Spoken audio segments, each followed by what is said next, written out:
ईमानदारी का इनाम, जीवन की एक मूल्यवान कहानी जो छू जाएगी आपके दिल को। एक गांव में एक गरीब किसान रहता था। उसका एक बेटा था जिसका नाम संजय था, जो कि पढ़ने में बहुत ही होनहार और ईमानदार था। उसे अपने माता पिता से बचपन से अच्छे संस्कार मिले थे, जिस कारण से वह लोगों का बहुत ही प्रिय था। हर कोई उसके व्यवहार से खुश रहता था।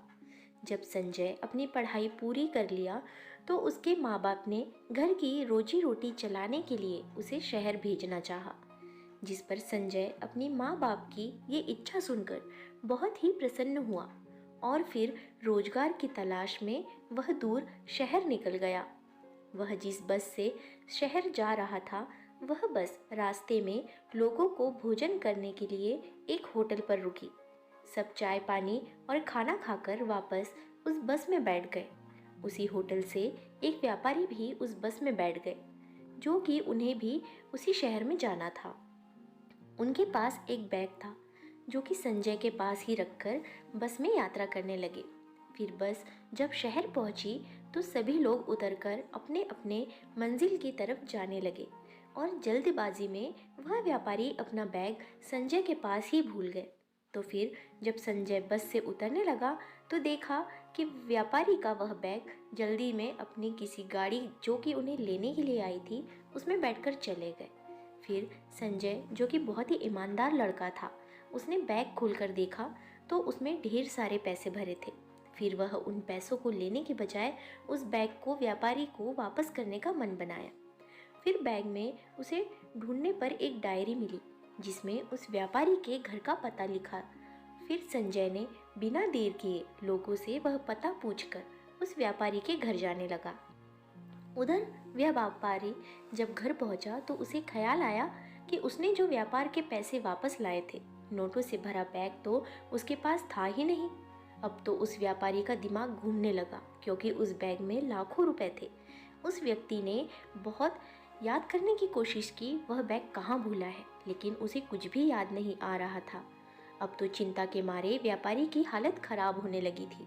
वह व्यापारी यही सब बैठे बैठे सोच रहा था कि अचानक उसके दरवाजे पर एक गाड़ी आकर रुकी, जो कि जान पहचान की नहीं लग रही थी। फिर उस गाड़ी में संजय बैग लेकर नीचे उतरा तो संजय और बैग को देखते ही सब कुछ याद आ गया था कि वह तो अपना बैग बस में ही भूल गया था। इतने में संजय उस बैग के साथ व्यापारी के पास पहुंच गया और उस बैग को व्यापारी को थमाते हुए बोला, सेठ जी, यह आपका बैग है जो कि आप बस में भूल गए थे। बैग को वापस पाकर बहुत ही खुश हुए और फिर सेठ ने उस बैग से कुछ पैसे निकालकर संजय के हाथों में रखने लगे और बोले, बेटा, मैं तुम्हारी ईमानदारी से बहुत खुश हूँ। अगर तुम्हारी जगह कोई और होता तो इन पैसों के लालच में आकर बैग लेकर चला जाता, लेकिन तुम ईमानदार हो, जो कि अपनी ईमानदारी के चलते नोटों से भरे बैग को वापस करने आए। यह लो तुम्हारी ईमानदारी का इनाम। लेकिन संजय ने तुरंत हाथ जोड़ लिया और बोला, सेठ जी, मेरे माता पिता ने जो सिखाया है आज मैंने वही किया है। किसी दूसरे की वस्तु में नहीं ले सकता, सो मैं इसे वापस करने आपके पास आया। सेठ संजय की यह बातें सुनकर बहुत ही खुश हुआ और कहा, जिसके माता पिता इतने संस्कारी होंगे वही ऐसी शिक्षा अपने औलाद को देंगे। सो वह तुम्हारे ईमानदारी का इनाम ही है, इसे अपने पास रख लो। तो संजय हाथ जोड़कर विनती करने लगा कि सेठ जी, अगर आप सचमुच मेरी ईमानदारी से प्रभावित हो तो हमें इन पैसे के बदले कोई काम दीजिए, जिससे मैं मेहनत करके ऐसे पैसे कमा सकूं। संजय की यह बातें सुनकर सेठ जी ने, ठीक, आज से तुम मेरे यहाँ सारा लेन देन का कामकाज देखोगे। इस तरह उस सेठ ने ईमानदार संजय को अपने यहाँ काम पर रख लिया था और संजय को अपनी ईमानदारी का असली इनाम मिल चुका था।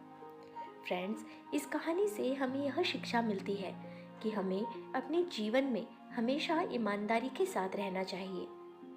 अगर हम ईमानदारी से रहते हैं, जीवन में कठिन से कठिन परिस्थिति भी आसान हो जाती है और हमें जीवन जीने का सही रास्ता मिल जाता है। तो फ्रेंड्स, आपको ये स्टोरी कैसी लगी, इस पर अपनी राय कमेंट बॉक्स में ज़रूर बताएं। वीडियो को लाइक शेयर ज़रूर करें, क्योंकि आपके लिए मैं ऐसी ही अच्छी अच्छी कहानियाँ और सुविचार लेकर आते रहती हूँ। और चैनल सब्सक्राइब करके बेल आइकन दबाएं, जिससे आने वाले हर लेटेस्ट वीडियो की नोटिफिकेशन आप तक सबसे पहले पहुँचे।